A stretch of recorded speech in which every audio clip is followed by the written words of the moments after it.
The movie begins with Peter Parker introducing himself as Spider-Man. He mentions how he got his powers from getting bitten by a radioactive spider, and he's been the city's hero for over 10 years. He has saved the city countless times. And after all the hardships and beatings he takes, he always gets up and loves being Spider-Man. Miles Morales sits in his room and sketches while listening to music. His parents scream his name and ask him if he's ready for school. He gets up and packs his belongings as his parents yell at him for being late. Jefferson, Miles' dad, asks Miles if he needs a ride to school, and Miles decides to walk. On his way, he trips and falls as he tries to paste a sticker on a sign, and his dad, a police officer, picks him up. Jefferson takes Miles to school and uses his megaphone to force Miles to say he loves him.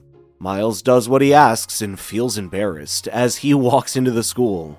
He gets to class and is unable to keep up with the activities. He arrives late for class and makes a joke that only a girl named Gwen finds funny. He sits beside her and they chat for a while until the teacher stops them.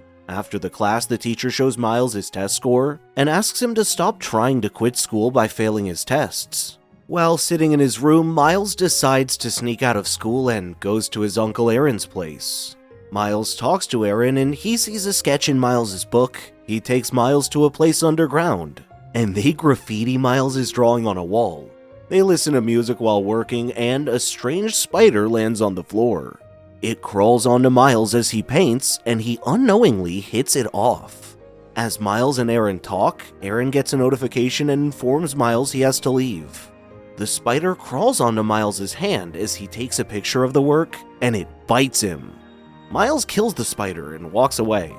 The following day, Miles notices that his trousers are smaller and his thoughts are louder. He walks into the school and meets Gwen.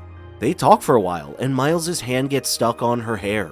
He tries to rip his hand off, but they go to the school's infirmary, and Gwen's hair is cut. Miles walks down the hallway, and a security guard confronts him. He informs Miles that he's aware he left the school the previous night, and Miles runs away. He runs into the man's office, and his hands begin to stick to everything he touches. Miles falls out of the window and walks on a wall as some birds stick to him and attack him. He gets to his room window and crawls inside. He sees a Spider-Man comic and realizes he has the same abilities as Spider-Man. Miles returns underground to where the spider bit him, and he finds the radioactive spider.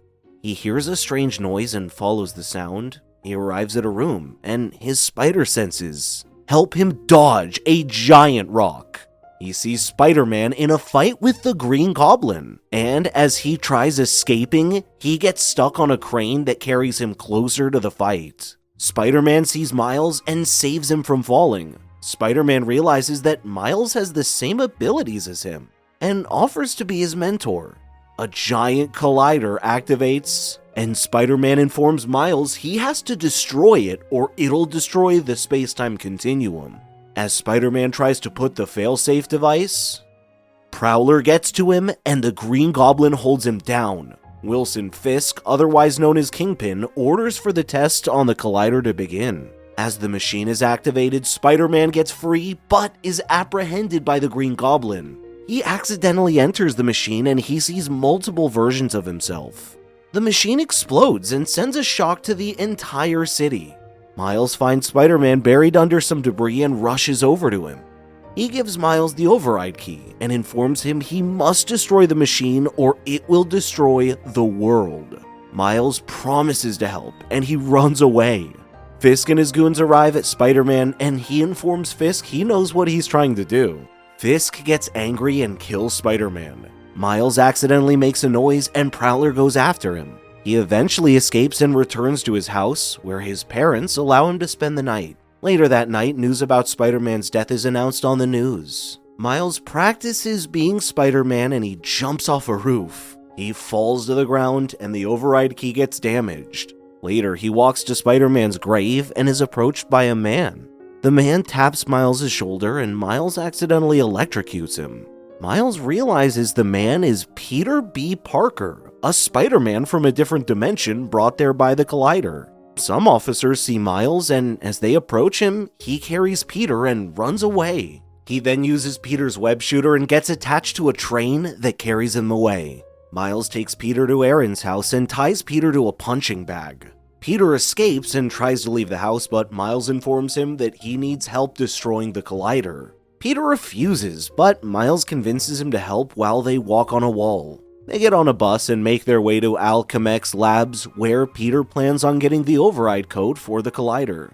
Peter decides to go into the building alone and asks Miles to remain in the woods. As Miles awaits, he sees Fisk arrive and rushes into the building. He meets Peter in an air vent, and they watch as Dr. Octavius talks to Fisk. They enter the office after she leaves, and Peter realizes Miles can turn invisible. Octavius enters the office and sees Peter. She traps him on a seat and examines his cells. Octavius informs Peter that if he stays in the dimension for too long, he'll die of cellular decay. A fight ensues between Peter and Octavius, and Miles runs out of the building with the computer. They escape the building, and some workers pursue them with laser guns. Peter gives Miles one of his web shooters and teaches him how to swing. Peter begins twitching, and Octavius retrieves the computer. Gwen, who is Spider-Woman, arrives. She defeats Octavius and retrieves the computer. They get on a bus and go to where they can fix the override USB drive. Meanwhile, Fisk remembers how his wife and son died in a car crash as he was fighting Spider-Man, and he blames Spider-Man for their death. Octavius meets him and informs him that the appearance of multiple Spider-Men means bringing his wife and son from another dimension if possible. Mills and the others go to Aunt May's house, and she knows that Peter is from another dimension. Miles apologizes for Spider-Man's death, and she takes them to Spider-Man's advanced cave. They arrive at the cave and see multiple costumes. May informs them that Spider-Man from other dimensions arrived earlier. They are introduced to Spider-Man Noir, Penny Parker, and Peter Porker. Penny's from a future dimension, and she fights alongside her best friend who is a spider. They realize that someone will have to remain in that dimension as they return to theirs, and Miles decides to be the one. Gwen and the others test him and realize he doesn't have the experience needed for the mission. Miles gets upset as they talk about him, and he leaves the cave. Miles goes to Aaron's house, and as Miles writes a letter, he sees Prowler.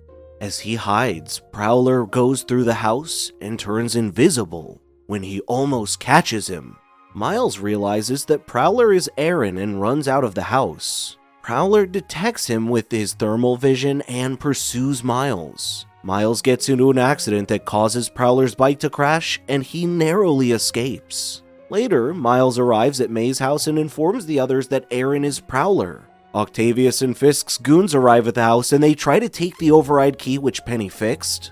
Miles retrieves the key as the fight ensues between them and the goons. Miles tries to run away, but Prowler gets to him and tries to kill him. Miles removes his mask and reveals himself to Prowler, who spares his life. Fisk watches as it happens, and he shoots Prowler. It is revealed that Prowler is Miles' uncle Aaron. Miles runs away with Aaron, and Aaron apologizes for being a bad example to him. Aaron dies, and Miles runs away as Jefferson arrives. Jefferson sees Aaron and cries as he sends his units after the Spider-Man. Miles returns to his dorm and wrecks the room as he's angry. Peter and the others arrive and inform Miles that they all lost someone close to them. Peter tells Miles that they're going to the collider, and Peter has decided to sacrifice himself because Miles isn't ready. Peter then tests Miles, but Miles fails, and he takes the override key. He webs Miles to his chair, and he and the others leave the room. Later, Jefferson arrives and talks to Miles from outside his room. He apologizes for always being hard on Miles, and informs him that he wants him to make the best decisions with his life. As he leaves, Miles gets motivated and controls his powers willingly. He leaves the room and returns to Aunt May's place, where she has been waiting for him. She gives him a new web shooter, and Miles renovates one of Spider-Man's suits and makes it his new suit. Miles leaves the house and sits on a roof. He remembers Peter's words and takes a leap of faith. He falls from the building and begins swinging around the city. Meanwhile, Peter and the others arrive at Fisk's penthouse and see that he's hosting a party in memory of Spider-Man. They blend in with the waiters, who are wearing Spider-Man costumes, and make their way to the basement where the collider is about to be activated.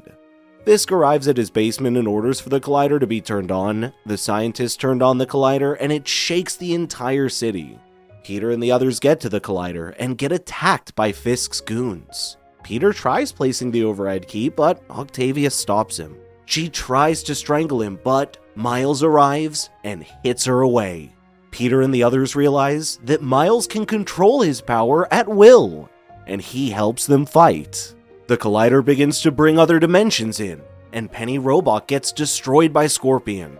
Miles saves Gwen from falling into the collider, and they proceed to hit Octavius away. Octavius rushes to attack them, but she gets hit by a bus. They take out all the goons, and Miles inserts the override key into the collider. He reverses its effects, and as he sends the others back, Fisk attacks them. Peter decides to stay behind and help Miles, but Miles refuses and sends him back to his dimension.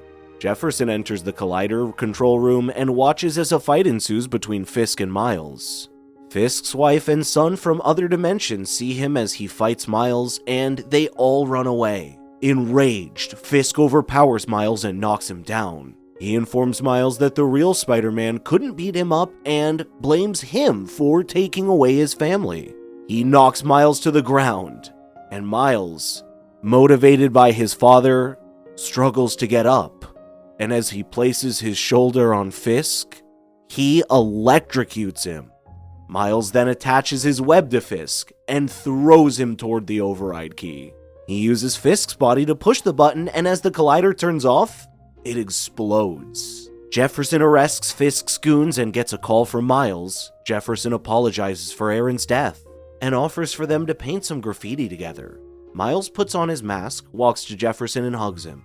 Jefferson decides to work with Miles, and as Miles walks away, he asks Jefferson to look behind him. Jefferson turns around and sees Fisk hanging on some webs. Miles reintroduces himself and talks about how he has been Spider-Man for only 2 days. He talks about how he never thought he could achieve what he did and says that anyone can be Spider-Man. He introduces himself to his roommate and reveals his identity. As Miles sleeps on his bed that night, a portal opens and Gwen calls him. In another dimension, an alternate Spider-Man named Miguel receives a device that allows him to travel to alternate dimensions. He travels to the 1967 dimension, where he gets into an argument with the Spider-Man of that dimension. The end. Thank you for watching. Please check out these other videos and make sure to subscribe and tap the bell to be notified about our latest videos. We'll see you next time.